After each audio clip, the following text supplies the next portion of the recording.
దయచేయము. రావాల్సిన ప్రియులు సకాలంలో రాగలటకు సహాయపడుతున్నాము. ఓ ప్రభువా, మీ సన్నిధిలో గడుపుడు ద్వారా మాకు కలగవలసినటువంటి తృప్తిని, మేలు, క్షేమ అనుగ్రహించని ప్రార్థిస్తున్నాం. పాటలు ఎందు వాక్య పరిచర్యలోను, అలాగనే లైవ్ స్ట్రీమింగ్ సౌండ్ సిస్టంలో కూడా కావాల్సిన కృప చూపించము, సహాయపడుతున్నామని ప్రార్థిస్తున్నాం. మేలు, క్షేమ అనుగ్రహించము, గొప్ప దగ్గర మీరు బయలుపరుచుకుంటామని మీ దయగల హస్తలు వేడుకొనొచ్చు. యేసుక్రీస్తు నామమున స్తుతించి ప్రార్థించుడు వేడుకొంచు ఉన్నాం తండ్రి, ఆమెన్.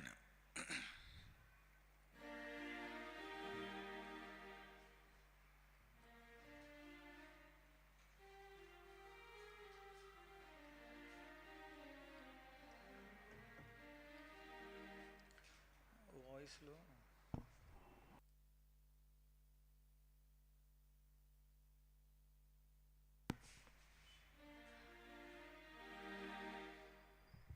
రెండు 211 పాత బ్రతుల్లో 209, 211 ఓల్డ్ సాంగ్ బుక్లో 209.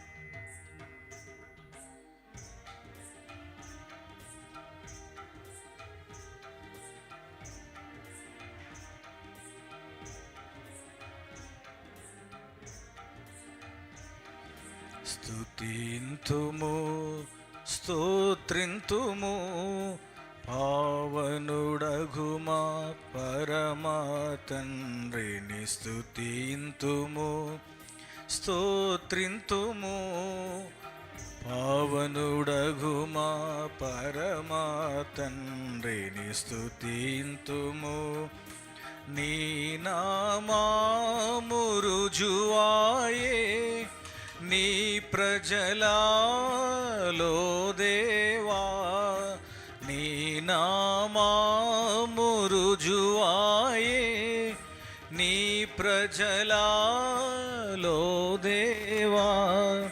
వర్ణింపా మాతరమా, వర్ణింపా మాతరమా, మహిమాగలిగిన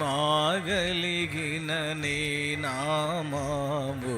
స్తుతింతుము, స్తోత్రింతుము, పావనుడగుమా పరమా తండ్రిని. స్తుతింతుము, మా ప్రభువా మా కొరకై సిలువలో సమసితివి. మా ప్రభువా మా కొరకై సిలువలో సమసితివి. మాదురక్షణ కొరకై, మాదురక్షణ కొరకై రక్తమును కార్చిన రక్షకుడా. స్తుతింతుము, స్తోత్రింతుము, పావనుడగుమా పరమా తండ్రిని. స్తుతింతుము, మా ప్రభువైన యేసుని పరిశుద్ధాత్మ ప్రియుని. మా ప్రభువైన యేసుని పరిశుద్ధాత్మ ప్రియుని. ప్రియమగు కాపరులన్, ప్రియమగు కాపరులన్ పరలో. స్తుతింతుము, స్తోత్రింతుము, పావనుడగుమా పరమా తండ్రిని. స్తుతింతుము, సంపూర్ణ జ్ఞానమును పౌర్ణ వివేచనమును. సంపూర్ణ జ్ఞానమును పూర్ణ వివేచనమును పరిపూర్ణంబుగా కలుగా పరిపూర్ణంబుగా కలుగా పరిపూర్ణ కృపనిచ్చిన తండ్రి స్తుతింతుము స్తోత్రింతుము. పావనుడగు మా పరమ తండ్రిని స్తుతింతుము. ప్రభు యేసు క్రీస్తులో పరలోక విషయములో ప్రభు యేసు క్రీస్తులో పరలోక విషయములో ప్రతి ఆశీర్వాదములన్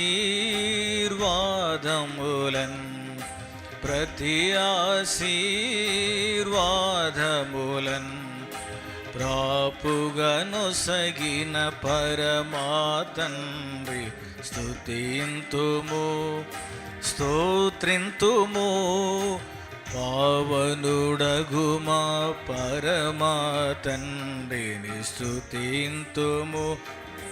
ప్రభు యేసు క్రీస్తులో పరలోక విషయములో ప్రభు యేసు క్రీస్తులో పరలోక విషయములో ప్రతి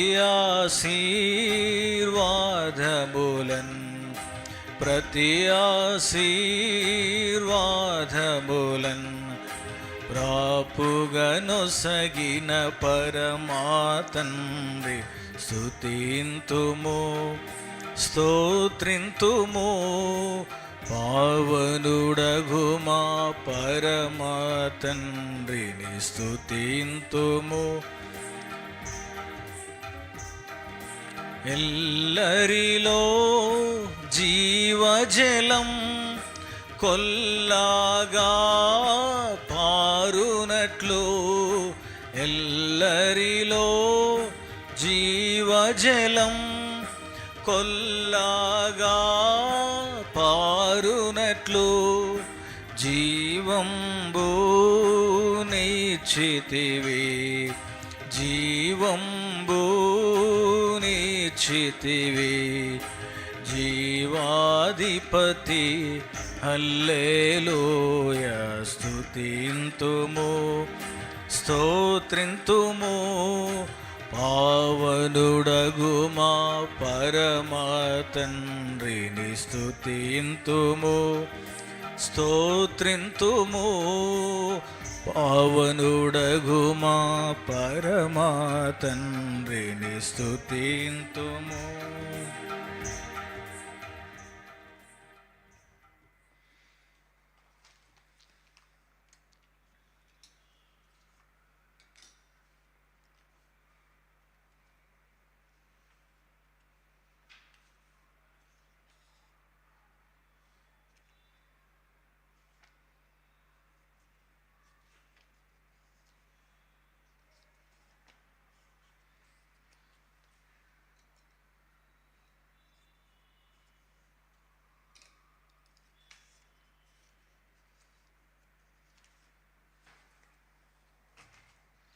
పాట సంఖ్య 489, పాత వృత్తుల్లో 483, 489, ఓల్డ్ సొమ్మకులు 483, హిందీ 280, తమిళ్ 627.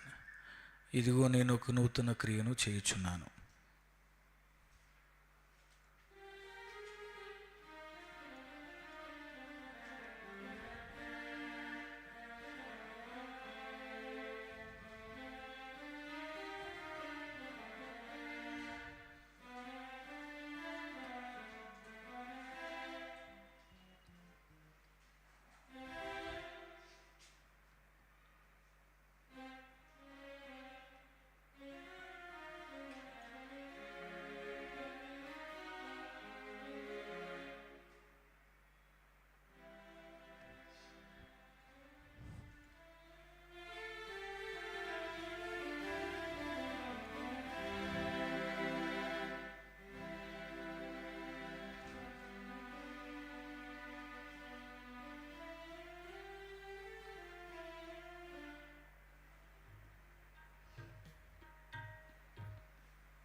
ఇదిగో నేనొక నూతన క్రియను చేయుచున్నాను.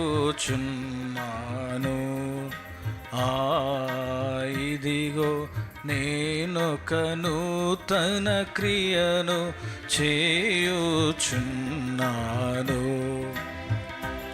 ఈనాడే అది మొలచును, దాని నాలోచింపారా. ఈనాడే అది మొలచును, దాని నాలోచింపారా. ఇదిగో నేనొక నూతన క్రియను చేయుచున్నాను. అడవిలో త్రోవను చేసి ఎడారిలో నదులను నేను, అడవిలో త్రోవను చేసి ఎడారిలో నదులను నేను, ఎల్లప్పుడూ సమృద్ధిగా ప్రవహింపజేసెదను. ఎల్లప్పుడూ సమృద్ధిగా ప్రవహింపజేసెదను. ఇదిగో నేనొక నూతన క్రియను చేయుచున్నాను. ఇదిగో నేనొక నూతన క్రియను చేయుచున్నాను. నాదు ప్రజలు త్రాగుటకు నేనరణ్యములో నదులు, నాదు ప్రజలు త్రాగుటకు నేనరణ్యములో నదులు, సమృద్ధిగా పారునట్లు సృష్టించెదను నేను. సమృద్ధిగా పారునట్లు సృష్టించెదను నేను. ఇదిగో నేనొక నూతన క్రియను చేయుచున్నాను. ఇదిగో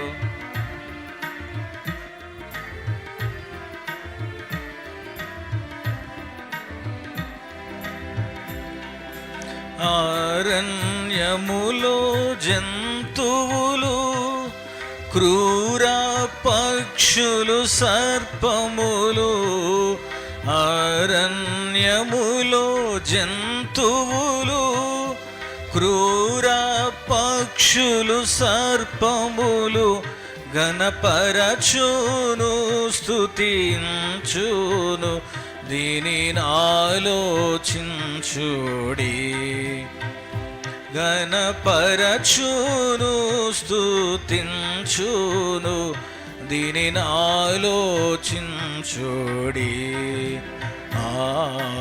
ఇదిగో నేనొక నూతన క్రియను చేయుచున్నాను. ఇదిగో నేనొక నూతన క్రియను చేయుచున్నాను. నూతన సృష్టిగా నిన్ను చేసి, నీ శాంతిని నది వలె చేసి, నూతన సృష్టిగా నిన్ను చేసి, నీ శాంతిని నది వలె చేసి, నన్ను చూచి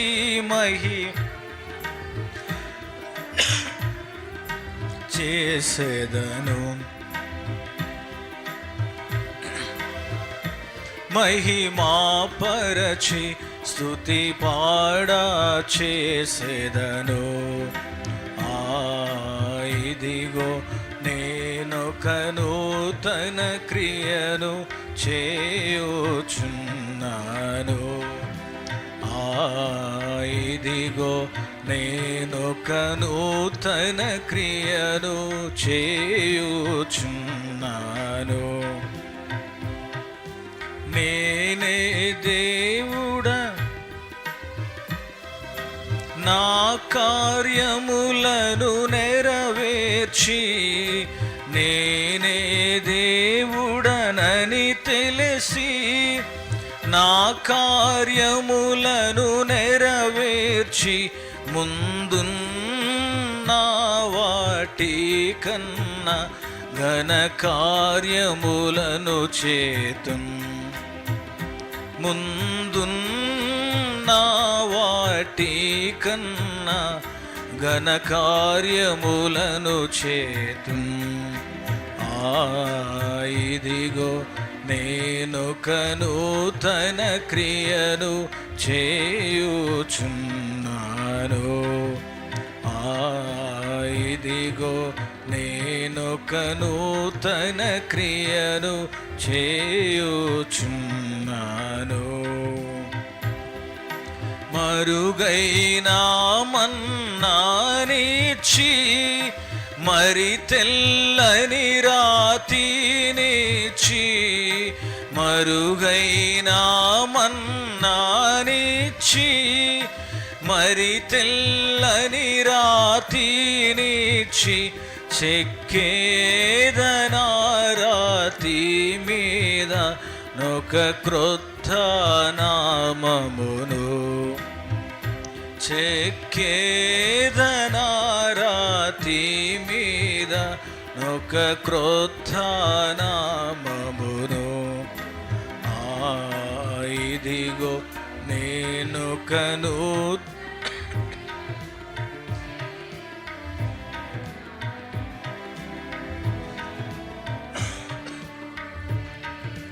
నూతన క్రియను చేయుచున్నాను. పరలోక భాగ్యంబులు నరలోకములో మనకొసగిన్. పరలోక భాగ్యంబులు నరలోకములో మనకొసగిన్. కరుణా సంపన్నుడగు మన ప్రభునకు హల్లెలూయా. కరుణా సంపన్నుడగు మన ప్రభునకు హల్లెలూయా. ఇదిగో నేనొక నూతన క్రియను చేయుచున్నాను. ఇదిగో నేనొక నూతన క్రియను చేయుచున్నాను. ఈనాడే అది మొలచును దాని నాలోచింపారా. ఈనాడే అది మొలచును దాని నాలోచింపారా. ఇదిగో నేనొక నూతన క్రియను చేయుచున్నాను. ఇదిగో నేనొక నూతన క్రియను చేయుచున్నాను.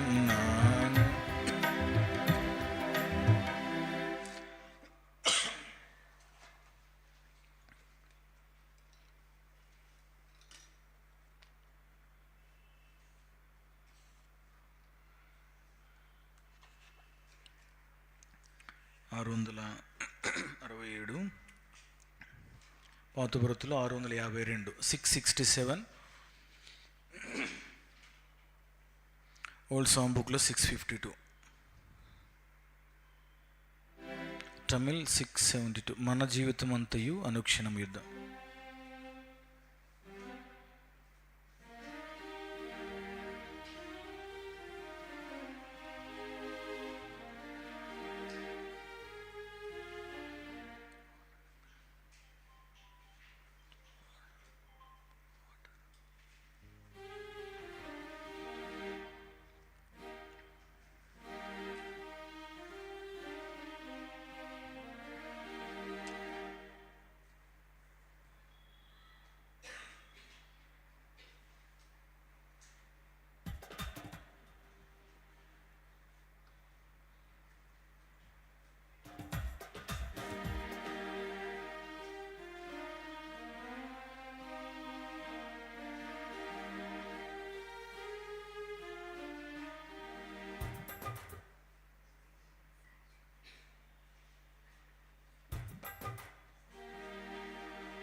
జీవితమంతయు అనుక్షణము యుద్ధమే, మన జీవితమంతయు అనుక్షణము. ఇది సిలువ మార్గము, మహిమ రాజ్యముందను. ఇది సిలువ మార్గము, మహిమ రాజ్యముందను. ఈ యాత్రలో ముందుకు సాగిన తోడ్పడు, ఈ యాత్రలో ముందుకు సాగిన తోడ్పడి యేసుడే నడుపును మనలను, యేసుడే నడుపును మనలను. తన మార్గమునందున, తన మార్గమునందున మన జీవితమంతయు అనుక్షణము యుద్ధమే, మన జీవితమంతయు అనుక్షణము యుద్ధం. ఇది సిలువ మార్గము, మహిమ రాజ్యముందను.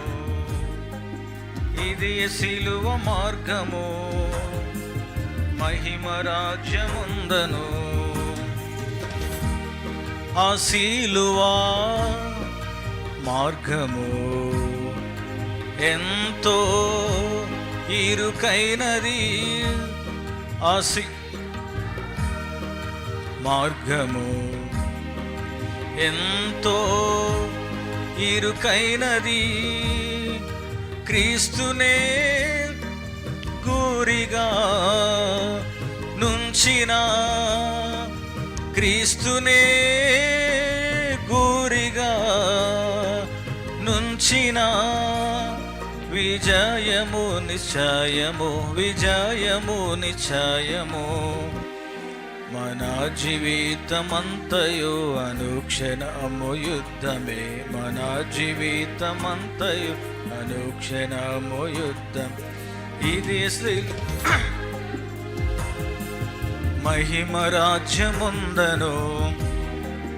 ఇది సిలువ మార్గము, మహిమ రాజ్యముందను.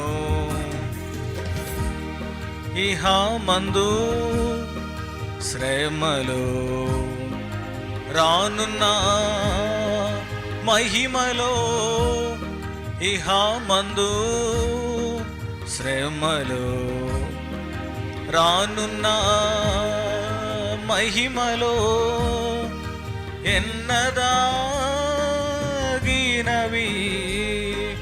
కావుగా, ఎన్నదాగినవి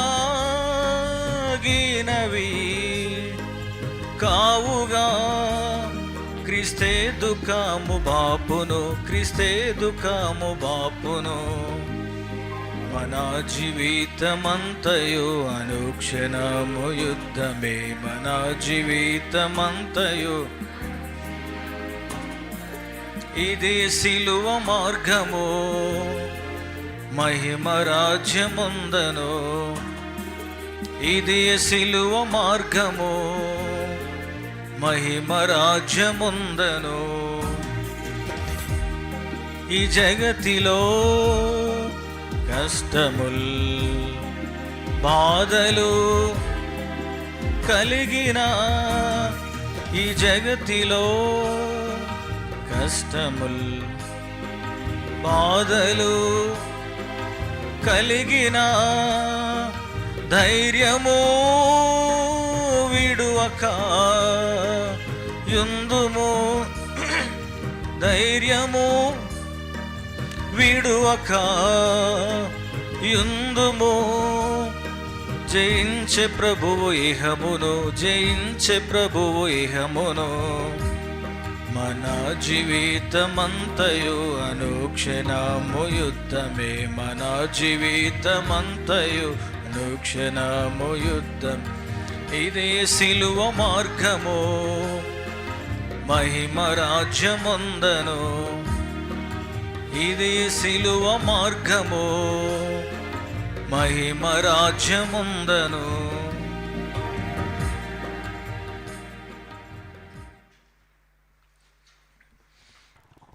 ప్రేమగల మా తండ్రి, మీ పరిశుద్ధమైన శ్రేష్టమైన నామమును బట్టి వందనములు స్తోత్రం చెల్లిస్తూ మీ పాసన చెంతకు చేరి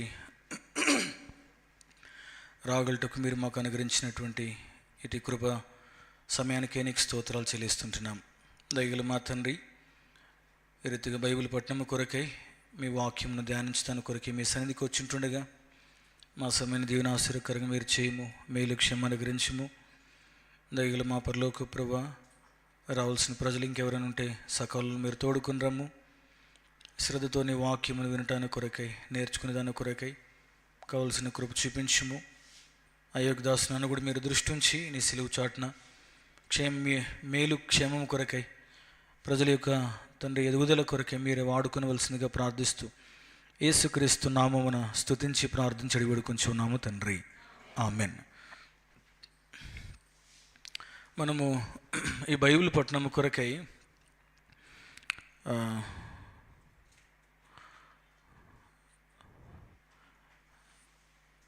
దాన్ని అర్థం చేసుకున్న దాని కొరకు ఏ రీతిగా దాన్ని సమీపించాలి అనేటువంటి దానికి ఆధారముగా మనం నేర్చుకుంటూ వస్తున్నాం. ఇంతకుముందే మనము చెప్పినట్లుగా problems in Bible interpretation. Before that last week ఏం నేర్చుకున్నాం గుర్తుందా? What did we learn last week?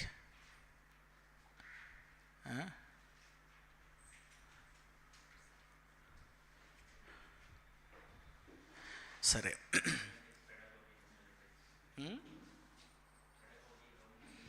Yeah, we have seen the theological terms for Bible interpretation. Hermeneutics అని, తర్వాత హోమిలిటిక్స్, పెడగోగి. అంటే ఒక సంఘము అభివృద్ధిలోనికి రావాలి అని అంటే, క్షేమాభివృద్ధి కలగాలి అని అంటే అది కేవలం వాక్యము మాత్రమే పనిచేస్తుంది. Only the word of God does any kind of edification to the church. చూడండి, మనకి కీర్తనలో ఒక మాట ఉంది, ఆయన తన వాక్కును పంపి వారిని బాగు చేసెను అనే మాట. ఇప్పుడు ప్రశ్న ఏమిటంటే, దేవుని వాక్యము సంఘాలలో ఎన్ని సంవత్సరాల నుంచి బోధించబడుతుంది? Many years. అయితే మనం ఊహించినంత విధానంలో కొన్నిసార్లు ఆ కార్యసిద్ధి మనం చూడము. కారణం ఏమిటి?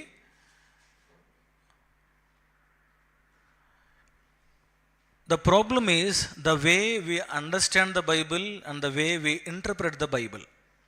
వాక్యాన్ని మనం అర్థం చేసుకున్నటువంటి ధోరణి, తర్వాత చెప్పేటువంటి విధానము కూడా అది ఆత్మదేవుని యొక్క వివేచనలో అది లేదు. కాబట్టి సహజంగా మనము మార్పు చూడటం అనేది కొంచెం ఇబ్బందికరంగానే ఉంటుంది. తర్వాత ఈరోజు సరే, ఇది 2-3 వీక్స్ బ్యాకే మనం చూసాం ప్రాబ్లమ్స్ ఇన్ బైబిల్ ఇంటర్ప్రిటేషన్. ఎందుకొరకు కొంత సమస్య అనేది మనకు ఏర్పడుతుందనంటే, దేర్ ఆర్ అట్లీస్ట్ 6 థింగ్స్ అనుకుంటా కదా. What is that? Time gap. So మనం మాట్లాడేటువంటి విషయాలన్నీ కూడా కొన్ని వేల సంవత్సరాల క్రితం సంగతి మాట్లాడుతూ ఉన్నాం. చూడండి, సహజంగా పోయిన వారం ఏదైనా జరిగిన సంఘటన ఇంకొక వారం చెప్తేనే చాలా సంగతులు యాడ్ అవుతాయి.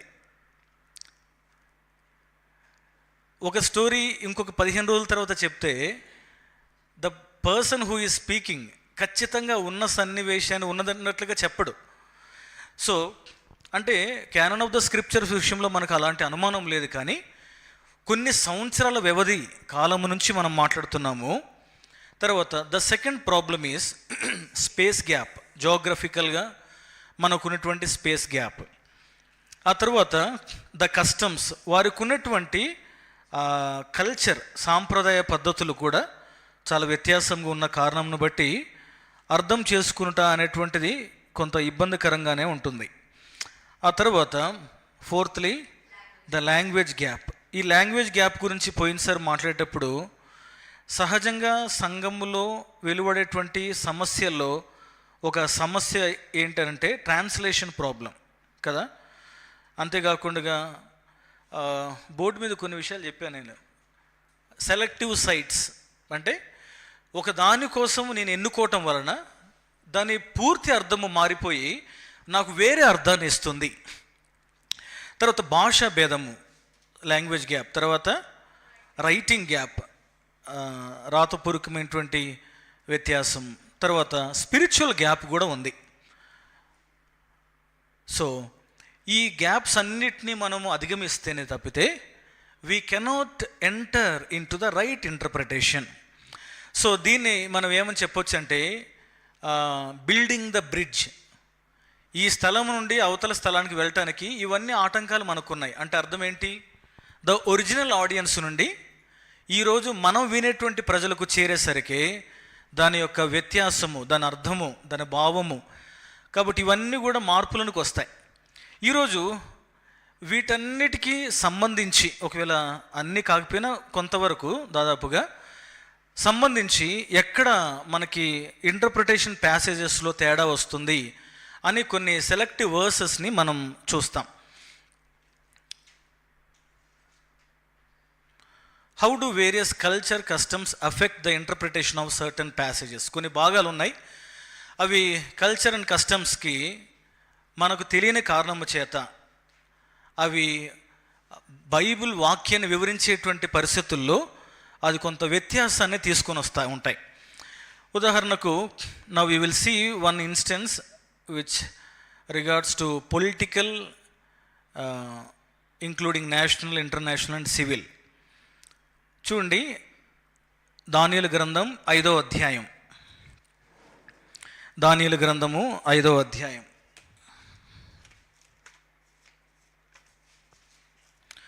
7వ తర్వాత 16 వచనాలు. The book of Daniel chapter 5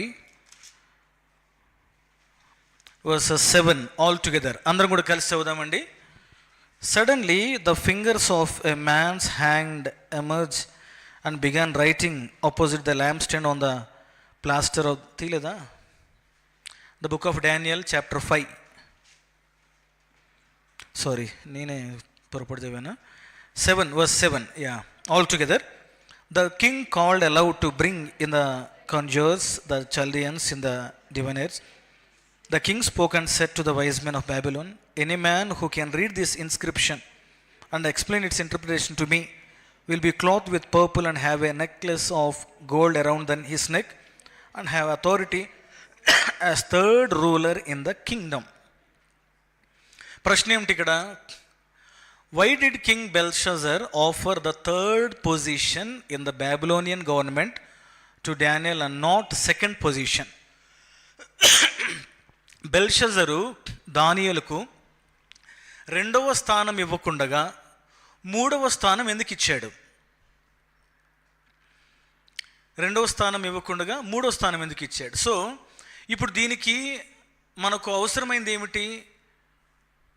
political gap. అంటే ఇందాక మనం ఇచ్చినటువంటి లిస్ట్లో టైం గ్యాప్ అని వస్తుంది, ఇప్పుడు పొలిటికల్ గ్యాప్ అనేది ఒకటి ఉంది. కాబట్టి రెండవ స్థానం ఇవ్వకుండా మూడవ స్థానం ఎందుకు ఇచ్చాడు?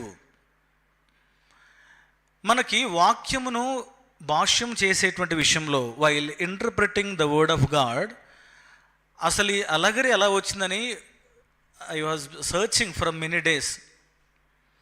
ఆరిజిన్ అనే వ్యక్తున్నాడు.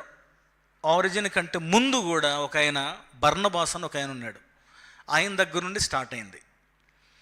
ఇంటర్ప్రిటేషన్ వల్ల ఒక సమస్య, అలగరికల్ ఇంటర్ప్రిటేషన్ వల్ల ఒక సమస్య ఏంటంటే allegorical interpretation will have no boundaries or restrictions. అంటే ఒక్కొక్క దానికి ఒక్కొక్క ఆత్మీయమైన అర్థం తీసుకుంటూ వెళ్తే ఇక దానికి అదుపు అనేటువంటిది ఉండదు. ఎందుకు? దొరికిన ప్రతి దానికి అలగరికలుగా తవ్వుకుంటూ వెళ్తే దాన్ని కంట్రోల్ తప్పేస్తాం. వినటానికి చూడటానికి బాగానే ఉంటుంది, కానీ బైబిల్ పనిచేసేటువంటి విధానం ఏదైతే ఉంటుందో అది పూర్తిగా విఫలమైపోద్ది. ఇప్పుడు దీనిని అర్థం చేసుకోవటానికి మనం ఖచ్చితంగా దేని దగ్గరికి వెళ్ళాలి అంటే హిస్టారికల్ బ్యాక్గ్రౌండ్ దగ్గరికి వెళ్ళాలి. సో ఇలాంటి కొన్ని రెఫరెన్సెస్ అవి మనం క్లుప్తంగా చూస్తాము. So directly coming to the answer, we will read verse 16 also. 16వ వచనం కూడా చదువుతాం. But I personally have heard about you that you are able to give interpretations and solve difficult problems. Now if you are able to read the inscription, make its interpretation known to me, you will be clothed with purple and wear a necklace of gold around your neck, and you will have authority as the third ruler in the kingdom. ఇక్కడ కూడా ఈ రెండు సందర్భాలు తాను అన్నట్లుగా ఇప్పుడు దానియేలుతో చెప్తా ఉన్నాడు, నీకు 3వ స్థానం ఇస్తాను అని. సో దానికి హిస్టారికల్గా ఇచ్చేటువంటి ఆన్సర్ ఏమిటంటే,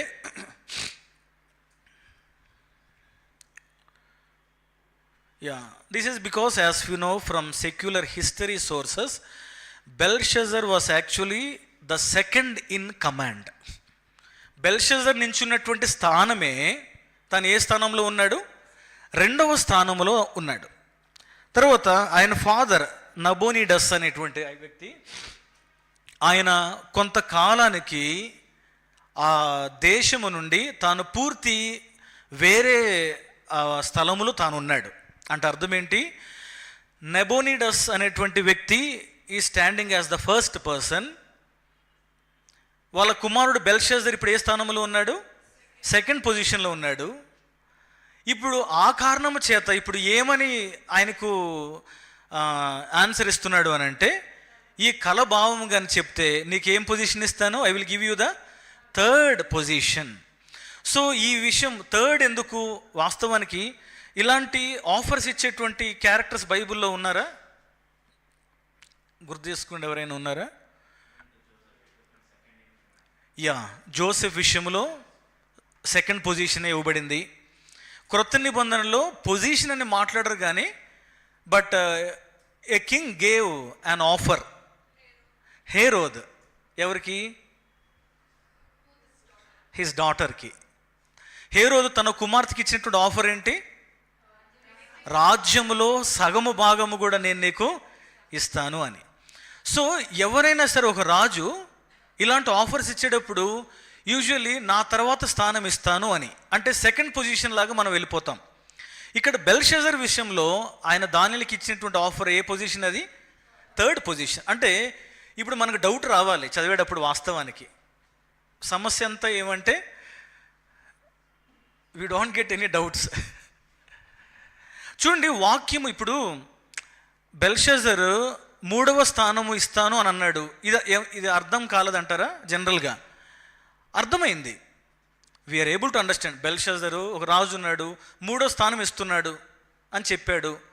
ఇది అర్థం కావటానికి స్పిరిచువల్ నాలెడ్జ్ ఏం అవసరం లేదు, లేదంటే హోలీ స్పిరిట్ గైడెన్స్ ఏం అవసరం లేదు.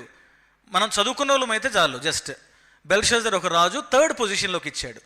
సో మనం పోయిన వారం కూడా చూసాం, అంటే we should keep some questions అని while reading the passages. So ఎందుకు 2వ స్థానం ఇవ్వకుండా 3వ స్థానం ఇస్తా అన్నాడు అని అంటే, అప్పుడు మనం వెనకటి చరిత్రకు వెళ్ళాల్సి వస్తుంది. వెళ్ళినప్పుడు we will get this answers. So ఇలా చూసుకుంటూ పోతే అందరికీ అన్నీ తెలుసు అనేటువంటి గ్యారంటీ ఏం లేదండి. సో మనం నేర్చుకున్న కొలది నేర్చుకోగలిగేటువంటి అవకాశము, ఆ సదుపాయాలు మనకున్నాయి. తర్వాత 2వది,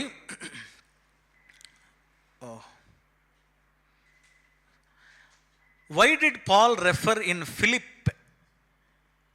Philippians chapter 3 and verse 20 to his readers citizenship in heaven? మన పౌరస్థితి పరలోకమందు ఉన్నది అనేటువంటి మాట ఫిలిప్పీలకు రాసిన పత్రిక 3వ అధ్యాయం 20వ వచనములో పౌలు అపోస్తలుడు అంటాడు. ఎందుకు అంటాడు? ఇప్పుడు ఇవన్నీ కూడా మీరు మరికొన్ని వచనాలు రేపొద్దున చదివేటప్పుడు ఓకే ఇట్లా కూడా ప్రశ్నించుకోవచ్చా అనేటువంటి ఆలోచన సంభవిస్తుంది.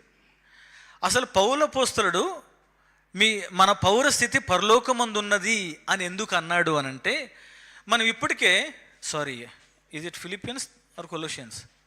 ఫిలిపియన్సే కదా, రైట్. ఓకే, ఎందుకు పౌలు అపోస్తలుడు ఈ మాట అన్నాడు అని అంటే, రోమా పట్టణములో ఒక వీధి పేరు, సో ఇక్కడ రాయబడింది, నేను చదువుతాను. The people living in Philippi were actually not citizens of Rome. Philippi ప్రాంతంలో ఉన్నటువంటి ప్రజలు వాస్తవానికి రోమా పౌరులు కాదు. బట్ ద రోమన్ ఎంపరర్, అక్కడ చక్రవర్తి ఆక్టోవియస్ ఏం చేశాడు అని అంటే, రోమా పట్టణంలో ఉండేటువంటి ఆధిక్యతలు ఏదైతే ఉంటాయో ఆ రీతిగా ఈ ఫిలిప్పి పట్టణంలో ఉండేటువంటి వారికి కూడా సమానమైనటువంటి ఆధిక్యతలు ఇచ్చాడు. మీకు అర్థమైంది కదండి. ఈ ప్రజలు రోమీలకు ఉన్నటువంటి ప్రివిలేజెస్ వీళ్ళకి లేవు. అయితే రోమన్ ఎంపరర్ ఆక్టివస్ అనేటువంటి వ్యక్తి ఏం చేశాడనంటే ఈ ఫిలిప్పి పట్టణం అనేటువంటిది వాస్తవానికి ఒక వీధి పేరు ఫిలిప్పి అని పెట్టుకున్నారు అక్కడ. దాంట్లో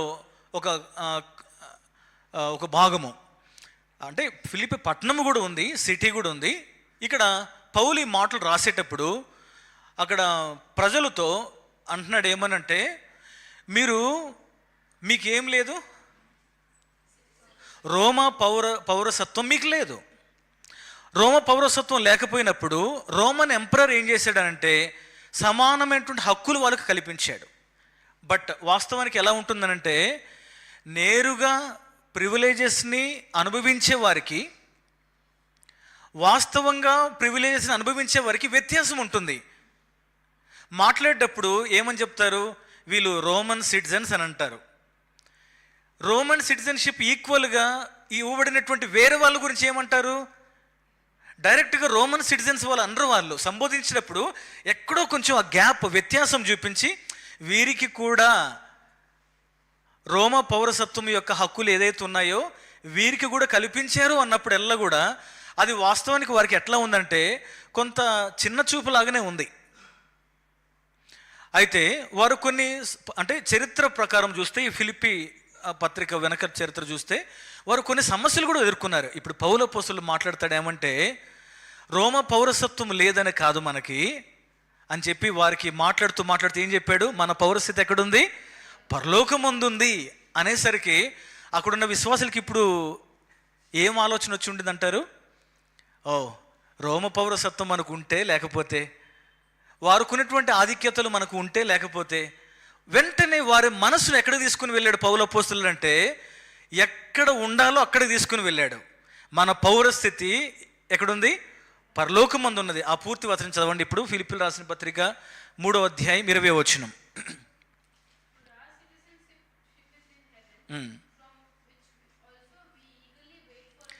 అక్కడ నుండి మన రక్షకుడైనటువంటి క్రీస్తును ఏం చేస్తున్నాం, వీఆర్ చూస్తూ ఉన్నాము. సో ఇక్కడ వెంటనే వారి మనసులో ఉండేటువంటి భూ సంబంధమైనటువంటి డిస్సాటిస్ఫాక్షన్ ఏదైతే ఉందో ఒక్కసారి మన పౌరస్థితి పరలోకమందు ఉందని చెప్పేసరికి ఇక now we will understand in what way Paul the apostle is bringing them up అనేటువంటిది. సో ఇప్పుడు ఇవన్నీ కూడా పొలిటికల్ గ్యాప్ని మనం ఫిల్ చేస్తూ ఉన్నాం. మరొక విషయం చూస్తాం. Why did Jonah not want to go to the city of Nineveh?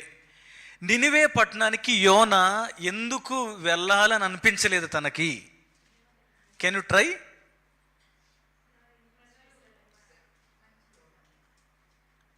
Nineveh పట్టణానికి ప్రభు వెళ్ళమన్నాడు. Israelites enemies. నెక్స్ట్ ఆయనే సమాధానం చెప్తాడు ఏమని, నువ్వు క్షమిస్తావని నాకు తెలుసు, అందుకే నేను వెళ్ళలేదని. సో ఇప్పుడు మనం what we are trying to build a bridge is political bridge. ఆ గ్యాప్ను మనం ఫిల్ చేయబోతూ ఉన్నాం. అంటే ఇప్పుడు చదివేటప్పుడు కూడా వాస్తవానికి నినివే పట్టణానికి ఎందుకు వెళ్ళలేదు అన్నప్పుడు మీరు చెప్పినట్లుగానే యోనానే సమాధానం చెప్పాడు. సో ఇప్పుడు మనం చదివేటువంటి యాజ్ బైబిల్స్ చిల్డ్రన్ చదివేటప్పుడు మనం ఏం చేయాలి అంటే అసలు నినివే పొలిటికల్ స్టేటస్ ఏంటి అని చూసుకోవాలి. తర్వాత ఇంకొక ఊరేం పేరు, తర్షీష్. ఆ ఊరి యొక్క పొలిటికల్ పొజిషన్ ఏంటి అని చూసుకోవాలి. సో తర్షీష్లో ఉన్నటువంటి పొలిటికల్ రాజ్యాంగపరమైనటువంటి ఒక లక్షణం గురించి ఏం చెప్తానంటే, తర్షీష్లో ఉన్న ప్రజలు అంటే అక్కడ ఒక లక్షణం ఏంటంటే వ్యాపార రీత్యా చాలా అనుకూలమైనటువంటి ప్రాంతం. ఎక్కువ వ్యాపారం జరిగే దగ్గర వెంటనే గొడవలు పెట్టుకోరు, మీకు తెలుసో లేదో. వ్యాపారం చేసే వ్యక్తి. నేను ఒకసారి ఒక షాప్ ఇనాగ్రేషన్కి వెళ్ళాను. వాళ్ళు ఈ టైల్స్ అమ్ముతారు, మార్బుల్ స్టోన్స్ టైల్స్ అమ్ముతారు. ఒక పెద్ద గ్రౌండ్ లీజుకి తీసుకున్నారు, బయట ఎంత పెట్టారు. నేను ఆయన ఒక ప్రశ్న అడిగా, ఏమనంటే historical background, you will understand it. తర్వాత వారు చేసేటువంటి అట్టి భయంకరమైనటువంటి కార్యాలకు దేవుని యొక్క తీర్పు వారికి తగినటువంటిది అని తాను భావించాడు యోనా. సో ఆ కారణం చేత తాను ఆ పట్టణానికి వెళ్ళకుండా ఉండేదాని కొరకై నిషేధించడానికి గల కారణాల్లో ఇది ఒక కారణముగా మనం చూస్తాం. తర్వాత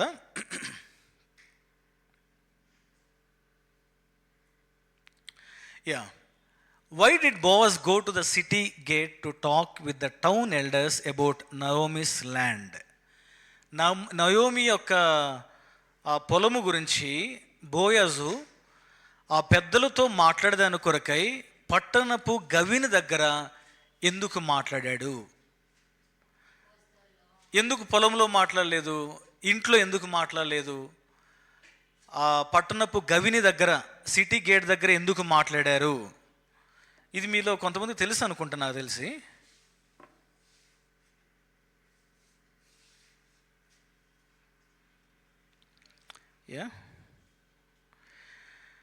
సో ఎలాంటి లీగల్ బిజినెస్ ఉన్నా కూడా,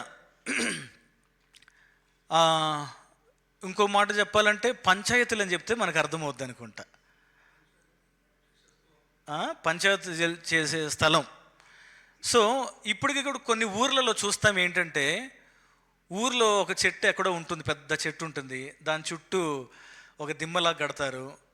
ఎవరు ఎక్కడ పంచాయతీ చేసుకుని అక్కడ పోయి చేసుకునే వాళ్ళు కొంతమంది ఉంటారు. కొంతమంది పొలాల్లో చేసుకుంటారు, కొంతమంది మరి ఒక్కొక్కరు అయితే. సో ఒక్కొక్క ఊర్లో వారి కల్చర్ని ఆధారం చేసుకొని కొన్ని పనులు అక్కడ జరుగుతాయి. సో ఇక్కడ చూడండి, రూతు గ్రంథం ఎన్నో అధ్యాయం? అది 4వ అధ్యాయం కదా.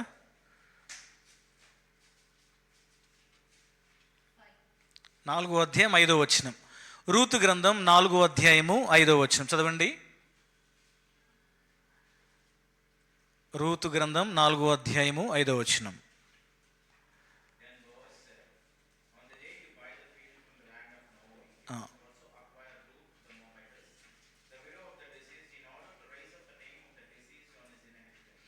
కాబట్టి ఇప్పుడు ఈ పొలమును తాను తీసుకునే దాని కొరకై, లేదంటే దాని విషయమైనటువంటి న్యాయపరమైనటువంటి సంగతిని తాను చేసుకునే దాని కొరకై,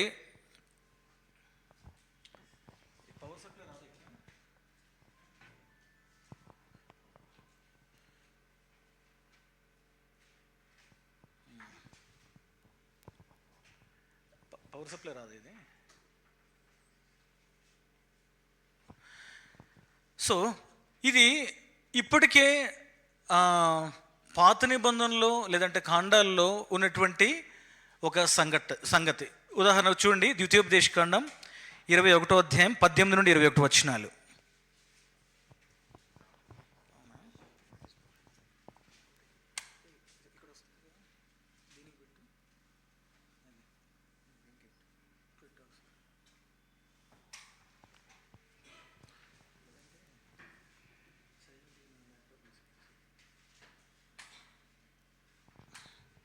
సరే, ద్వితీయోపదేశకాండం 21వ అధ్యాయం 18 నుండి 21 వచనాలు చదవండి. ఎవరైనా తెలుగులో చదవండి. ఎవరైనా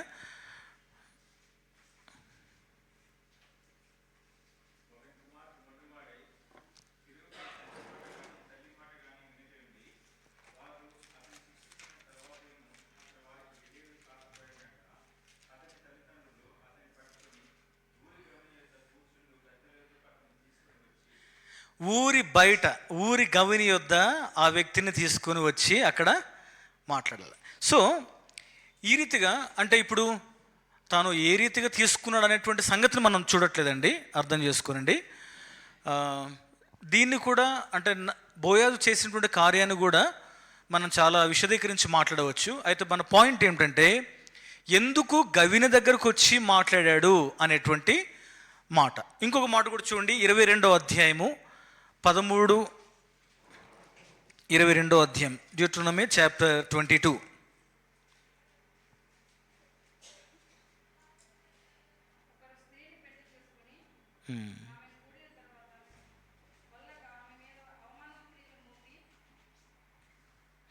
పదమూడు నుంచి 15 వరకు అక్కడ మనకి ఆ సందర్భం ఉంటుంది. 15. Then the girl's father and her mother shall take and bring out the evidence of the girl's virgin to the elders of the city at the gate. So ఆ పట్టణము గవిని యొద్దకు వచ్చి వారు మాట్లాడాలి. తర్వాత ఈ మాట్లాడేటువంటి ప్రక్రియ గురించి కూడా చాలా అర్థం చేసుకోవచ్చు. అయితే మన పాయింట్ ఇప్పుడు కేవలం ఏంటంటే, ఎందుకు తాను గవిని దగ్గరే మాట్లాడాడు అనేటువంటి మాటను మనం చూస్తున్నాం. తర్వాత మరొక మాటను చూస్తాం. ఇప్పుడు మతపరమైనటువంటి విషయాలు, రిలీజియస్ గ్యాప్.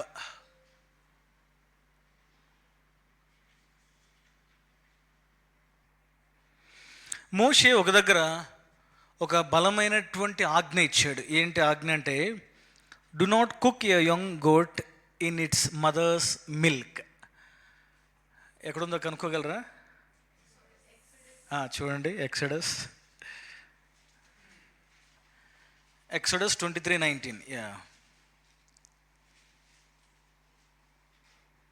ఎక్సడస్ 23:19. నిర్గమకాండం 23వ అధ్యాయము 19వ వచనం. Someone if you can read it please. You are not to boil a young goat in the milk of its mother. చదువు, మంచి గట్టి చదువు. You are not to boil a young goat in the milk of its mother. So ఎందుకు, why did Moses give the strange command to the children of Israel? ఎందుకు ఈ ఆజ్ఞ ఇశ్రాయేల్ ప్రజలకు మోషే ఇచ్చాడు? తెలుగులో కూడా చదువుతారు ఎవరైనా? మేక పిల్లను దాని తల్లి పాలతో ఉడకబెట్టకూడదు. అంటే ఇక్కడ చెప్పుకునేటువంటి సంగతులు రెండు రకాలుగా ఉన్నాయి. అయితే ఒకటి ప్రధానమైన కారణం ఏంటి, ఎందుకు మోషే ఈ రీతిగా అన్నాడు అని అంటే, it was a ritual practice of Canaanites. కనానీయులు చేసేటువంటి కార్యాల్లో ఇదొక ప్రాథమికమైనటువంటి కార్యం. సో ఆ రీతిగా చేయటం వల్ల ఏం జరుగుతుందనంటే, కనానీయుల యొక్క సాంప్రదాయంలో ఇశ్రాయేల్ ప్రజలు కూడా పాల్గొన్నట్లుగా అవుతుంది. కాబట్టి మోషే వారికి ఇచ్చినటువంటి ఆజ్ఞ ఏమని చదవండి మరొకసారి.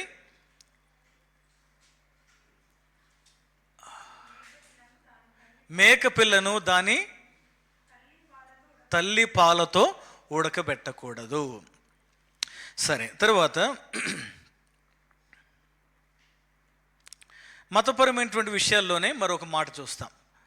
Why did Elijah suggest Mount Carmel as the site of his contest with 450 Baal prophets? 400 మంది బయలు ప్రవక్తలతో తాను పోరాడేదాని కొరకై ఏలియా కర్మేలు పర్వతం దగ్గరే వచ్చినట్లుగా ఎందుకు కోరుకున్నాడు? ఎందుకు ఆ సలహా ఇచ్చాడు? వేరే పర్వతం దగ్గర ఎందుకు తాను ఏమంటారు సజెస్ట్ చేయలేదు? Can you read this reference? 1 Kings 18th chapter 18 verse 20. మొదటి రాజుల గ్రంథం 18వ అధ్యాయం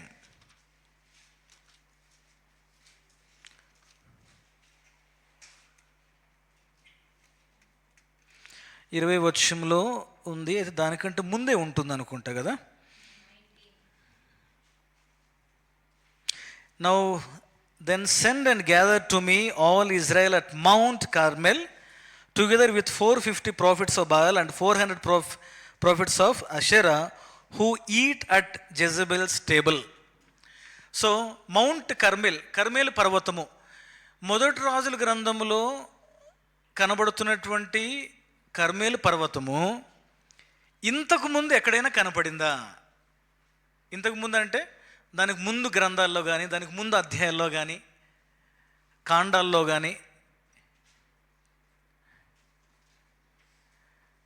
సరే, ఇప్పుడు ఎందుకు ఏలియా కర్మేలు పర్వతం దగ్గరే ఈ పరీక్షను కలిగి ఉండాలని చెప్పి ఆశించాడు అని అంటే, బయలు ప్రవక్తను, బయలు దేవతను నమ్మి బయలును అనుసరించేటువంటి ప్రతి వారు కూడా వాళ్ళు ఊహించేటువంటి మతపరమైనటువంటి ఒక విధానం ఏమిటంటే, వారు పూజించేటువంటి దేవుడు ఎక్కడుంటాడు? కర్మెల్ పర్వతం దగ్గరే ఉంటాడు. Followers of ball believed mount Carmel was a dwelling place of their God. వారి దేవుడు నివసించేటువంటి స్థలం అది. అందుకనే అక్కడ ఒక మాట అన్నాడు చూడండి, 19వ వచనంలో, now then send and gather to me all Israel at Mount Carmel together with 450 prophets of Baal and 400 prophets of the Asherah who eat at Jezebel's table. ఇక్కడ యెజబెలు బల్ల అని చెప్పేటప్పుడు వారు పూజించేటప్పుడల్లా కూడా 2 విధానాలుగా ఉన్నాయి. ఒకటి యెజబెలు యొక్క సంస్థానములో ఉండేటువంటి బల్ల ఒకటి అవుతే, కర్మేల్ పర్వతం దగ్గర వారు వాటిని ఏం చేస్తారు? బలులు అర్పించి అక్కడే వండుకొని తినేటువంటి ఒక సాంప్రదాయం ఉంది. సో ఇక్కడ ఏలియా ఇప్పుడు ఎందుకు అక్కడ కోరుకున్నాడంటే, మీరు నమ్మేది ఏమిటి? మీ దేవుడు కర్మేల్ దగ్గరే ఉంటాడని మీరు నమ్ముతున్నారు కాబట్టి అక్కడికే రండి, అక్కడే మనము ఈ పోరాటం ఏంటో గెలుచుకుందాం అనేటువంటి. So ELISA was letting them play on their home field. వారు పూజించేటువంటి దేవుడు ఉంటాడు అని అనుకునేటువంటి స్థలములోనే వారు ఆ రీతిగా పరీక్ష నిలబడదాని కొరకే ఏలియా పిలుపునిచ్చాడు. తర్వాత సో ఇది క్లియర్గా అర్థం కావాలంటే మనకి ఇంకొక ఆధారం కూడా ఉంది. ఐగుప్తులో వచ్చినటువంటి తెగుళ్ళు. సో ఇదొక్కటి గుర్తుపెట్టుకోండి, అక్కడ కూడా మనం వస్తాము. So we will see. ఈ యానిమేషన్స్ కొంచెం I did not make it properly. So మనకు తెలుసు, ఇశ్రాయేల్ ప్రజలు ఐగుప్తు దేశంలో ఉన్నప్పుడు వారికి ఎన్ని తెగుళ్ళు వచ్చాయి? 10 తెగుళ్ళు వచ్చాయి. మొదటి తెగులు ఏమిటి? నీళ్ళు, water turned into blood. Wine అనేరు, జాగ్రత్త. Water turned into blood. ఎందుకు నీళ్ళు రక్తంగా మారాయి? నీళ్ళే రక్తంగా ఎందుకు మారాయి అనంటే, ఆ నీళ్ళు కూడా వారు ఏం చేసేవారు? వారు పూజించేటువంటి దేవతల్లో ఒకరు కాబట్టి, ఇప్పుడు దేని మీద అయితే వారు నమ్ముకున్నారో అదే పని చేయకుండా పోతుంది. ఇప్పుడు కర్మేల్ పర్వతం దగ్గర కూడా ఆయన రమ్మన్నాడు, వచ్చారు. అక్కడ జరిగినటువంటి కార్యం అంతా కూడా మనకు తెలుసు. అక్కడ ఏలియా ఎంత మాట అంటాడు కదా, ఏమంటాడు? మీ దేవుడు పడుకున్నాడేమో, గట్టిగా అరవండి. ప్రయాణంలో ఉన్నాడేమో, గట్టిగా పిలవండి. ఎందుకంత అపహాస్యంగా మాట్లాడుతున్నాడు? మీరే అంటున్నారు కదా ఈ పర్వతం దగ్గరే మా దేవుడు ఉంటాడు అని. You believe that your god is dwelling at this place. Then where is that god? What about his strength? He is provoking them. ఇక్కడ కూడా అంతే. సో ఈ యానిమేషన్స్ కొంచెం అటు ఇటు ఉన్నాయి. So Nile to blood, water to blood. Hapi అనేటువంటి ఒక దేవత. సో ఒక్కొక్క దానికి చాలా పేర్లు కూడా ఉంటాయి. జస్ట్ కొన్ని విషయాలు మాత్రమే చెప్తాం. సో ఈ హప్పి దేవత వారు పూజించేటువంటి దేవతలు ఒక దేవత. వారు ఏం చేస్తారు అనంటే, నమ్ముతారంటే, ఈ హప్పి దేవతే నీటి ద్వారా వచ్చేటువంటి ఏమంటారు, డిజాస్టర్స్, ప్రమాదాలు, వినాశనాలు ఏదైతే ఉంటాయో అవి రాకుండా ఈ నైలు నది మమ్మల్ని కాపాడుతుంది అని అనుకుంటారు. ఇప్పుడు ఈ నైలు నది ఏమైపోయింది? రక్తంగా మారిపోయింది. నేను 7th క్లాస్ చదివేటప్పుడు 7th చదివేటప్పుడు అప్పుడే ఈ జేసీపీ బుల్డోజర్స్ చూడటం, అంటే నేను చూడటం అయితే అదే, దానికి ముందు వచ్చాయో తర్వాత ఇప్పుడు. సో అక్కడ ఒక చిన్న ఏదో వాహనం ఇరుక్కుపోయింది, పైప్స్ కొరకు తవ్వుతూ ఉన్నారు. చాలా పెద్ద రోడ్ అంతా బ్లాక్ అయ్యి అందరూ చూస్తూ ఉన్నారు. జేసీపీ వచ్చి చూస్తూ ఉంటుంటే అందరికి వింత ఆ రోజులు. అది తీసుకుంటే ఏమైందంటే ఈ జేసీబీయే దాంట్లో పడింది. జేసీబీ సహాయంతో ఇంకొక దాన్ని తీయాల్సిన దానికి బదులు ఇప్పుడు ఏమైపోయింది, ఈ జేసీబీయే దాంట్లో పడిపోయింది. అప్పుడు అందరూ అంటున్నారు, ఓ జేసీబీయే పడిపోయింది కదా. అంటే అర్థం ఏంటి, ఇది పోయి ఇంకో దానికి సహాయపడాలనుకుంటే ఇదే పడిపోయింది, ఇంక దీన్ని ఎవరు తీయాలి? మేము నమ్ముకునేటువంటి నైలు నది రక్తంగా మారిపోయింది. మమ్మల్ని వినాశనం నుండి తప్పించేటువంటి, డిజాస్టర్స్ నుంచి తప్పించేటువంటి ఈ నదే రక్తంగా మారిపోతే ఇక మమ్మల్ని కాపాడేది ఎవరు? సో మొట్టమొదటిగా దేవుడు అక్కడ చేసిన కార్యాలు ఏంటంటే, దేవుడు తన మహత్యాన్ని చూపించలేదు. God did not show his power, but దేవుడు ఏం చూపించాడు? How powerless is their gods and goddesses. వారు పూజించేటువంటి దేవదేవతలు ఎంత శక్తిహీనులో ప్రభు చూపించాడు. చూపించిన తర్వాత దేవుడు తన శక్తిని చూపించాడు. ఎక్కడ చూపించాడు దేవుడు? ఎర్ర సముద్రం పాయలు, అక్కడ దేవుడు తన శక్తిని చూపించాడు. ఇక్కడ వరకు చేసిన కార్యాలన్నీ ఏమిటి? మీరు దేన్నైతే నమ్ముకున్నారో, దేన్ని పూజిస్తున్నారో అవి ఎంత శక్తిహీనమైనటువంటివి అని ప్రభు చూపించాడు. సో ఇప్పుడు మన నిర్గమకాండంకి వెళ్ళి నీళ్ళు రక్తంగా మారాయి అంటే, సో నీళ్ళు రక్తంగా మారాయి అని అంత ఈజీగా తీయకుండగా నీళ్ళు ఎందుకు రక్తంగా మారాయి? మొదటి తెగులు నీటి మీదకే ఎందుకు వచ్చింది? నీళ్ళలో నీటికి ఐగుప్తులకు ఉన్నటువంటి సంబంధం ఏంటి? సో ఇప్పుడు ఇవన్నీ కొన్ని మీకు చెప్పడం వల్ల ఏమవుతుందంటే, when you go for your quiet time, మీరు చదువుకునేటువంటి మౌన ధ్యాన సమయంలో you should have such kind of doubts so that it should be answered. తర్వాత రెండవ తెగులు ఏంటి చెప్పండి? Frogs. So Heqet goddesses of birth with a frog head. So ఇది కూడా ఒక దేవత. వారికి ఎలాంటి జబ్బులు రాకుండగా, అంటే చాలా సంగతులు ఉన్నాయి. నేను ఒకసారి ఐ థింక్ ఇప్పుడు ఇది చెప్పటం మూడోసారి అనుకుంటా నేను ఇక్కడ చెప్పటం. సో ఇప్పుడు ఆ దేశం మీదకి కప్పలు వచ్చేసాయి. సో ఆ దేవత పేరు ఏమిటి? హెకెత్ అనేటువంటి దేవత. సో గాడెసెస్ ఆఫ్ బర్త్, జన్మనిస్తుంది అని నమ్ముతారు. ఫర్టిలిటీ, ఏమంటారు దాన్ని? రాను ఏ భాష పూర్తి రాకుండా పోతుంది. సంతానము,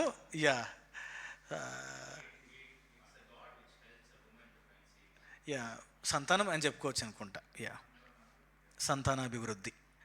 తర్వాత మూడవ తెగులు ఏంటి చెప్పండి? ఈగల ఈగలు కదా. నాట్స్ అనేటువంటి ఒక దేవత. దీనికి కూడా మరొక కొన్ని పేర్లు కూడా ఉంటాయి. గెబ్, ఈ దేవత పేరేమిటి? గెబ్. సో ఈ రీతిగా మనం చూసుకుంటూ పోతే 10 తెగుళ్ళు. ఈ తెగులు వరకు నేను స్కిప్ చేసేస్తాను. ఓకే, 4th తెగులు ఏంటి? Cattle. So Ra, a sun god. Lice. 4th is fly. ఆ తర్వాత 5వది డెత్ ఆఫ్ లైఫ్ స్టాక్, పశువులన్నీ కూడా చనిపోవటం. వాస్తవానికి ఈ చరిత్ర కానీ మీరు వెనకలికి వెళ్తే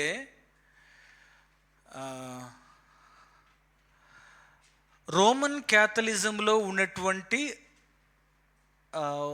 ఒక భాగం యొక్క మతపరమైనటువంటి నిష్టలు ఏమైతే ఉన్నాయో, ఒక్కొక్క ఆకారము వారు వేసుకునేటువంటి టోపీలో కానీ వస్త్రంలో కానీ ఖచ్చితంగా కనబడతాయి. సో దాన్ని ఇప్పుడు మనం చెప్పట్లేదు. సో ఇప్పుడు ఈ ఐగుప్తుల్లో ఉన్నటువంటి తెగులన్నీ కూడా ఎందుకు ఆ తెగుళ్ళే వచ్చాయి అనంటే, ఎందుకు వచ్చాయి ఆ తెగుళ్ళు వచ్చాయి అంటే, ఒక్కొక్క తెగులు వారు పూజించేటువంటి దేవతలు. దేవుడు చేసిన కార్యం ఏంటంటే, ఐగుప్తులారా మీరు ఎవరినైతే పూజిస్తున్నారో, దేన్నైతే పూజిస్తున్నారో అవి ఎంత శక్తిహీనమైనటువంటివి అని వారికి అర్థం చేయించి దాని కొరకై ప్రభు అనుమతిస్తూ వచ్చాడు. ఆ తర్వాత దేవుడు తన కార్యాన్ని చేశాడు. అదే ఎర్ర సముద్రము పాయలవుట అనేటువంటి సంగతిని మనం చూస్తాం. సో ఇది నేను గూగుల్లో నుంచి డౌన్లోడ్ చేశాను. If you want you can also search it and copy it. Jehovah versus the God's of Egypt. ఇది బర్నస్ అనేటువంటి ఒక కమెంటేటర్, సో ఆయన రాసినటువంటి బైబిల్ చార్ట్లో ఇది ఒక భాగం. తర్వాత what was the point of meat being sacrifice to idols which Paul discussed in 1 Corinthians 8. 1 కొరింథీ 8వ అధ్యాయంలో అపోస్తలుడైన పౌలు మాంసము గురించి మాట్లాడుతూ విగ్రహానికి అర్పించేటువంటి మాంసమును గురించి తాను ప్రస్తావిస్తాడు. చూడండి 1 కొరింథీ 8వ అధ్యాయం. తినేదాని గురించి 3-4 వేరే సందర్భాలు ఉన్నాయండి, దాని గురించి నేను మాట్లాడను. ఈ ఒక్క సందర్భం గురించి మాత్రం ఎందుకొరకు ప్రస్తావించాడు అని ఇక్కడ రిలీజియస్ కాంటెక్స్ట్లో మనం చూస్తాం. 1 కొరింథీ 8వ అధ్యాయం. ఇక్కడ ఒక విశ్వాసికి తనకున్నటువంటి లిబర్టీని గురించి తాను మాట్లాడుతూ ఆ ప్రక్రియలో తాను ఈ మాట వాడుతూ ఉంటాడు. చూడండి ఎన్నో వచనం అది, verse 8, I think 7 కదా. However, not all men have this knowledge, but some being accustomed to the idol until now eat food as if it were sacrificed to an idol, and their conscience being weak is defiled. But food will not commend us to God. We are neither the worse if you do not eat, nor the better if we do eat. ఇక్కడ ఒక తలంపు ఏమిటంటే, వారు పండుగలు ఆచరించేటువంటి ప్రతిసారి కూడా మాంసమును తీసుకొని అన్యులు చేసేటువంటి ఒక ప్రక్రియ ఉంది అక్కడ. ఏంటి ఆ ప్రక్రియ అంటే, కనీసం 4 to 6 డిఫరెంట్ కైండ్స్ ఆఫ్ టెంపుల్స్లో వారు కొనుక్కున్నటువంటి మాంసాన్ని ఒక్కొక్క టెంపుల్ దగ్గర కొద్దిగా పెట్టుకుంటూ వెళ్ళిపోతారు. వెళ్ళిపోయిన తర్వాత మిగిలినటువంటి మాంసము వీరు భుజిస్తారు. భుజించేటప్పుడు ఏం జరిగింది అని అంటే, అక్కడ విశ్వాసుల మధ్యనే కొంత అభ్యంతరం అనేది కలిగింది. సో దాని గురించి మాట్లాడేటప్పుడు తాను అంటాడు, so some Christians felt that eating such meet involved them in Idol worship, విగ్రహ పూజగా దాన్ని భావించారు కాబట్టి దాని గురించి ప్రస్తావిస్తున్నాడు. తర్వాత ఎకనామికల్ రూతు గ్రంథం 4వ అధ్యాయం 8వ వచనం చూడండి. రూతు గ్రంథం 4వ అధ్యాయము 8. The book of Ruth chapter 4 and verse 8. Why did Elimelech's closest relative give his sandal to Boaz?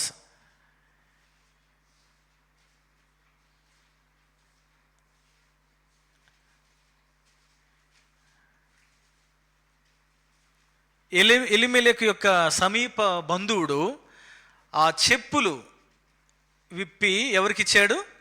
బోయజ్కి ఇచ్చాడు. ఎందుకు ఇచ్చాడు?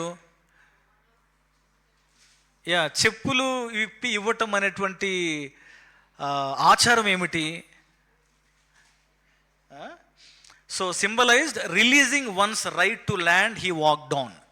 సో ఆ చెప్పులు విప్పి ఇంకొకరికి ఇవ్వటం వల్ల అది ఏం అర్థాన్ని తెలియపరుస్తుందని అంటే,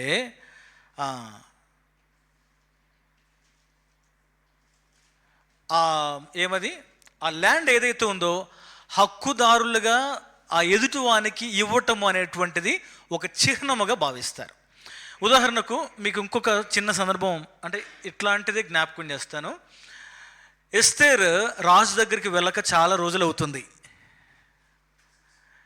ఇప్పుడు వాళ్ళందరూ ఒక తీర్మానం చేసుకొని ఇఫ్ ఐ పెరిష్ అని చెప్పి తాను తీర్మానం చేసుకొని రాజు దగ్గరికి వెళ్తుంది.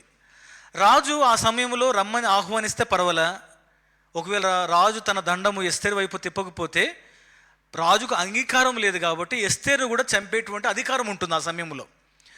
ఇప్పుడు ఆ స్కెప్టర్ ఎప్పుడైతే రాజు చాపాడో ఎస్తేరు వచ్చి ఏం చేసింది? షీ టచ్డ్ కదా, ఆ దండ ఆ స్కెప్టర్ని తాను తాకింది. ఎందుకు తాకింది? నేరుగా భర్తే కదా, రాజే కదా, వెళ్ళి స్వతంత్రంగా వెళ్ళి కూర్చొని మాట్లాడొచ్చు కదా. ఎందుకు తాకింది అంటే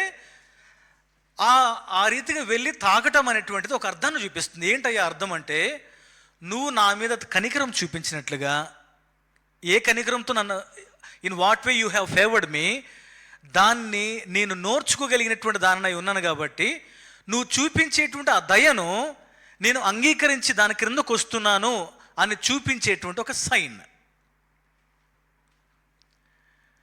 సో ఇక్కడ చెప్పులు విప్పి ఇవ్వటం అనేటువంటిది ఎలాంటి అర్థం ఇస్తుందనంటే, అధికారపూర్వకముగా ఆ ల్యాండ్ ఎదుటివానికి ఇచ్చేటువంటి విషయమును దాన్ని సింబలైజ్ చేస్తుంది. తర్వాత ఇంకా చాలా ఉన్నాయి. ఐ థింక్ ఐ విల్ 5 minutesలో ఎంత అవుతుందో అంత I will finish it.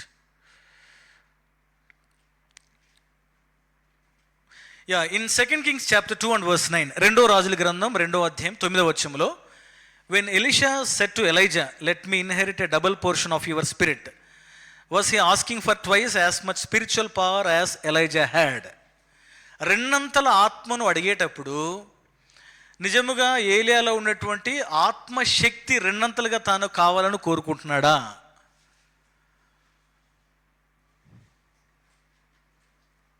Going quick to the answers, he was stating that he wanted to be his higher in the sense of being his successor. చూడండి ఆ మాట చదువుతాము. ద్వితీయోపదేశకాండం 21:17, Deuteronomy 21 and verse 17.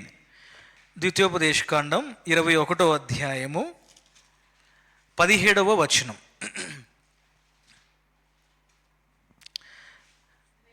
బట్ తెలుగులో చదవండి. తెలుగులో 21:17 అండి, అదేనా? చదవండి.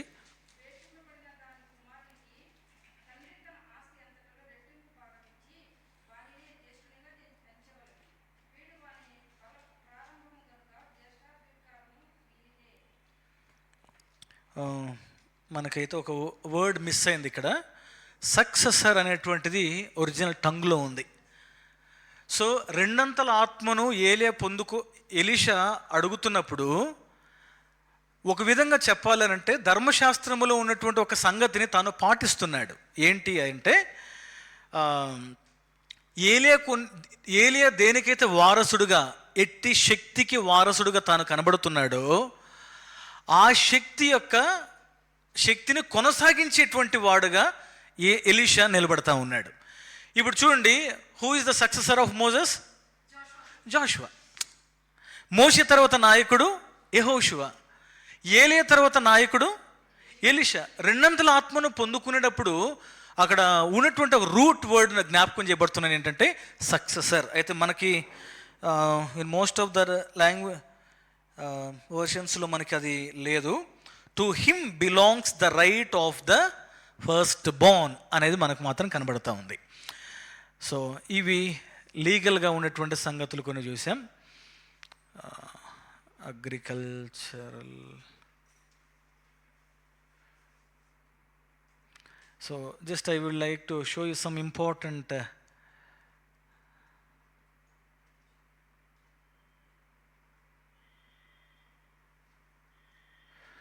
ఒక్క విషయం ప్రస్తావించి నేను I will close. Okay, Hosea గ్రంథం 7వ అధ్యాయం 8వ వచనం. హోషియా 7:8.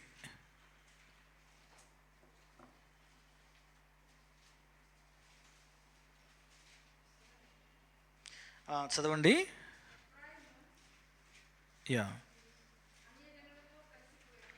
ఎఫ్రాయిము అన్యజనులతో కలిసిపోయాను, ఎవడును త్రిప్పివేయని అప్పము వంటి వాడాయను.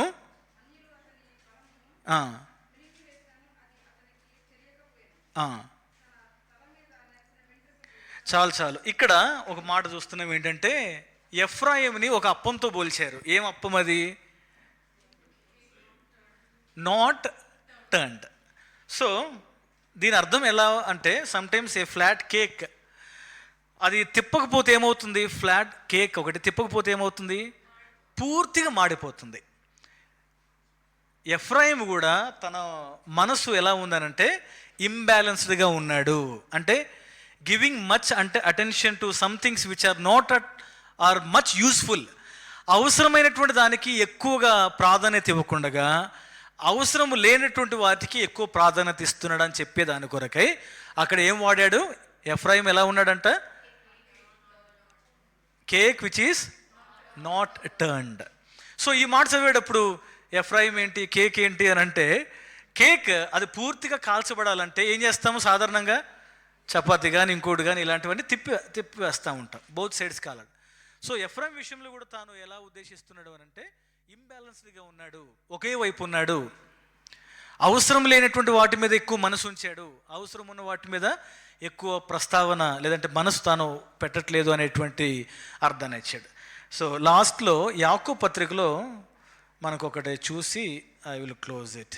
Turn with me to James chapter 5. Oil, which verse it is? యాక్చువల్గా నేను ఈ రెఫరెన్సెస్ అన్ని ఇంటెన్షనల్గానే ఐ డిడ్ నాట్ రైట్. యాకోబు పత్రిక 5వ అధ్యాయము ఎన్నో వచనం? 14. చదవండి ఎవరైనా.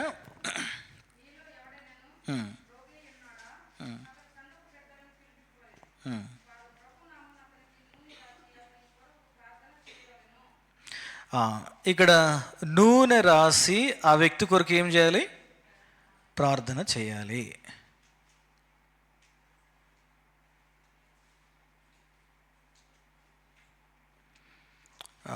ఇక్కడ వాడబడేటువంటి ఇంగ్లీష్లో కూడా చదవండి ఈ మాట. James 5:14. If anyone among you is sick, call for the elders of the church, they are to pray over him. Anointing అనే పదాన్ని యాక్చువల్గా అదొక్కటి నేను మెన్షన్ చేయటం మర్చిపోయాను. అనాయింటింగ్ అనేటువంటి పదానికి ఉపయోగించబడినటువంటి ఒక రూట్ వర్డ్ ఉంది. అనాయింటింగ్ అనేటువంటి ప్రస్తావన ఎక్కడెక్కడైతే వచ్చిందో యూజ్ చేసినటువంటి ఒక రూట్ వర్డ్ ఉంది. బట్ యాకోబు పత్రిక 5వ అధ్యాయం 14వ వచనం రాసేటప్పుడు ఒక రాజుగా ఉండేదాని కొరకై అభిషేకం అనేటువంటి పదము ఏ పదమైతే వాడతారో ఆ పదం వాడకుండగా he used some other word. So chrio, I think I have given, chrio అంటే అర్థం ఏంటంటే అనాయింట్ ఇన్ ఏ రిచువల్. మతపరమైనటువంటి విధానములో ఆ వ్యక్తిని అభిషేకించేటప్పుడు రాసే పదము క్రియో. అయితే యాకోబు పత్రిక 5వ అధ్యాయం 14వ వచనంలో రాయబడినటువంటి మూల పదం ఏంటంటే అది అలీఫో అనేటువంటి పదం. అలీఫో అంటే అర్థం ఏంటంటే టు రబ్ విత్ ఆయిల్, నూనెతో రబ్ చేయటం, లేదంటే it was a refreshing and encouraging act for an ill or discouraged person. So ఇది వెనక చరిత్ర కూడా ఇది మనం తెలుసుకోవాలి. ఇప్పుడు సాధారణంగా కొంతమంది వస్తారు కదా, ఇక్కడ కూడా చిన్న కొబ్బరి నూనె డబ్బాలు తీసుకొని వచ్చి ఆయా నూనెకు ప్రార్థన చేయి అంటారు. సో ఇప్పుడు వాళ్ళకి ప్రస్తావన అంతా చెప్తే అర్థం కాదు. But I will tell a word. నా ప్రార్థనలో ఏం లేదమ్మా, ఈ నూనెకి చేయటం వల్ల అంతకన్నా ఉండదు, నీ విశ్వాసమే నిన్ను బాగుపరుస్తుంది. ఇప్పుడు తన విశ్వాస స్టాండర్డ్ ఏంటి? విశ్వాసం అని మాట్లాడేటప్పుడు 2 సంగతులు గుర్తుపెట్టుకోవాలి. ప్రభు నన్ను బాగు చేస్తాడు, ముడతాడు అనేటువంటిది ఒక విశ్వాసం అయితే, ఫెయిత్ స్టాండర్డ్ ఒకటి ఉంది, పరిమాణం. ఏంటది? ఈ నూనె కోసం ప్రార్థన చేసి నేను రాసుకుంటా అంటే అండర్స్టాండింగ్, తన గ్రహింపు అలాంటిది. అలాగని చెప్పి మనం అందరినీ అదే గ్రహింపులో ఉన్నారు కదా అని చెప్పి మనం పెంచడానికి అవకాశం లేదు. అయితే ఇక్కడ ఒక మాట ఏమిటంటే యాకోబు పత్రిక 5వ అధ్యాయంలో to anoint a sick person with oil, నూనెతో ఆ వ్యక్తిని, తెలుగులో ఏమన్నాడు? నూనె రాసి అని ఉంది కదా, ఇంగ్లీష్లో అనాయింట్ అని ఉంది. సాధారణంగా రాజులుగా అభిషేకించేటప్పుడు వాడే పదం chrio, anoint in a ritual way. అయితే ఇక్కడ వాడబడినటువంటి అనాయింటింగ్ అనే పదానికి వాడబడిన పదం ఏంటంటే అలీఫో అనేటువంటి పదం. అంటే అర్థం ఏంటి?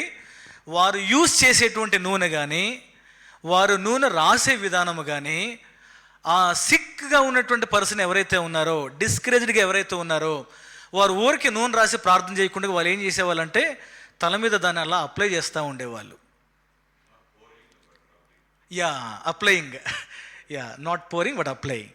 సో అది రాసేటప్పుడు 2 విధానాలు ఏమంటే, రాసేటువంటి వ్యక్తి యొక్క ప్లేస్మెంట్ ప్లస్ ఆయిల్, వారు ఏదైతే వాడుతున్నారో ఆయిల్లో ఆ జబ్బుగా ఉన్నటువంటి వ్యక్తికి ఇట్ గివ్స్ సమ్ రిఫ్రెష్.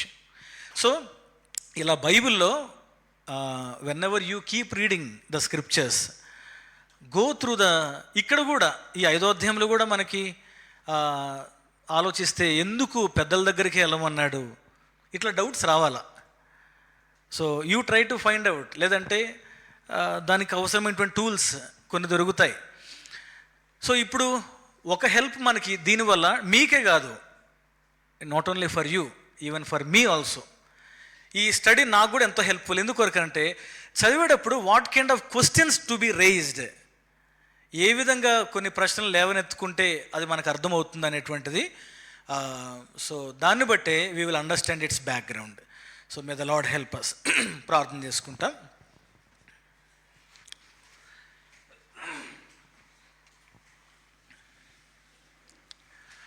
మా నాన్నగారికి కూడా కొంచెం ఆరోగ్యం బాగలేదు. సో మీ వ్యక్తిగత ప్రార్థనలో కొంత జ్ఞాపకం పెట్టుకోనండి. ఒకవేళ రేపు ప్రభు చిత్తమైతే ఒక హాస్పిటల్లో తనకు చెకప్ చేయాలని ఒక ఆలోచన ఉంది. సో దాని కొరకు కూడా మీ వ్యక్తిగత ప్రార్థనలో జ్ఞాపకం పెట్టుకోనండి. ప్రేమగల మా తండ్రి, మీ పరిశుద్ధమైన నామమును బట్టి స్తోత్రాలు. ప్రభువా, ఈ రాత్రికాల సమయంలో కొన్ని మాటల యొక్క విభజన, వాటి వెనుకటి యొక్క ప్రస్తావన, చరిత్రను అర్థం చేసుకునే దాని కొరకై, ఓ ప్రభువా, చూసుకునే దాని కొరకే మీరు ఇచ్చిన కృప కొరకే నీకు స్తోత్రాలు చెల్లిస్తుంటున్నాం. దయగల మా పరలోక ప్రభు, ఈ సమయంలో మేము నీ వాక్యాన్ని చదువుతున్నప్పుడు ఇటు ప్రశ్నలతో ఓ ప్రభా మేము తలపోసుకొనొచ్చు, వాటిని అర్థం చేసుకునేటువంటి కృపా జ్ఞానమును మీరే మాకు అందించవలసిందిగా ప్రార్థిస్తుంటున్నాం. దయగల మా పరలోక ప్రభు, మే లక్ష్యం అనుగ్రహించుము తండ్రి. దినాలు గడుస్తున్న కొలది మీ వాక్యానికి సమీపస్తులుగా చేయబడి, ఓ ప్రభా, తద్వారా వాక్యము ద్వారానే మీకు సమీపస్తులుగా మేము చేయబట్టాను కొరకై మీరే మాకు సహాయపడుతూ రావాల్సిందిగా ప్రార్థిస్తుంటున్నాం. కృప చూపించుము, కనికరించుము. నమ్మకం గల మా పరలోక ప్రభు, అనుగ్రహించినటువంటి ఈ సమయాన్ని బట్టి మీకు స్తోత్రాలు తండ్రి. మానవ జ్ఞానము రీత్యా మేము అర్థం చేసుకోలేనటువంటి అనేకమైన సంగతులు ఉన్నాయి. మీరు మాత్రమే వివేచించేటువంటి జ్ఞానమును మాకు అనుగ్రహించుము. ఆత్మ ద్వారా మాకు బోధింప చేయము, సహాయపడుతున్నామని ప్రార్థిస్తున్నాం. చేరి వచ్చిన ప్రియబిడ్డలు బట్టి స్తోత్రాలు. తిరిగి వెళ్తుండగా మేలు క్షేమం అనుగ్రహించుము. రేపు సహోదరులకుడుగా శనివారం ప్రార్థన, ఆదివారం పరిచర్య కొరకై, సండే స్కూల్ పరిచర్య తండ్రి, ఆరాధన కార్యక్రమం, వీటన్నిటిలో కూడా కావాల్సిన కృప చూపించుము, సహాయపడుతున్నామని ప్రార్థిస్తుంటున్నాం. గత దినాల్లో వారాల్లో తండ్రి, మరి న్యూ టెస్ట్మెంట్ సెమినార్ విషయంలో మీ దాసుడు గాడ్విన్ బ్రదర్ని మా మధ్యకి మీరు తీసుకొని వచ్చారు. ఎంతో మేలుకరంగా మాకు చేసినందుకే మీకు వందనాలు చెల్లిస్తుంటున్నాం. దయగల మా తండ్రి, మాకు అనుగ్రహించబడుతున్నటువంటి వనరులను బట్టి మీరు ఏమై ఉన్నారో మేము అర్థం చేసుకోగలటకు సహాయపడుతున్నాం. గొప్ప దేవుడు మీరు బయలుపరుచుకుంటామని ప్రార్థిస్తున్నాం. వందనములు చెల్లిస్తూ మేలు క్షేమం అనుగ్రహించమని యేసుక్రీస్తు పరిశుద్ధమైన నామం పేరిట స్తుతించి ప్రార్థించడి వేడుకొంచున్నాము తండ్రి, ఆమెన్. మన తండ్రి దేవుని ప్రేమ, ప్రభువైన యేసుక్రీస్తు వరకు అత్యంత కృప, పరిశుద్ధాత్మ దేవుని యొక్క నిండి సహవాసం మనకున్న సకల పరిశుద్ధులకు చెందిన వారికి ఇప్పుడు ఎల్లప్పుడూ సదాకాలము తోడై ఉండి నడిపించునుగాక. ఆమెన్. Thank you. అందరికి ప్రైజ్ ది లార్డ్.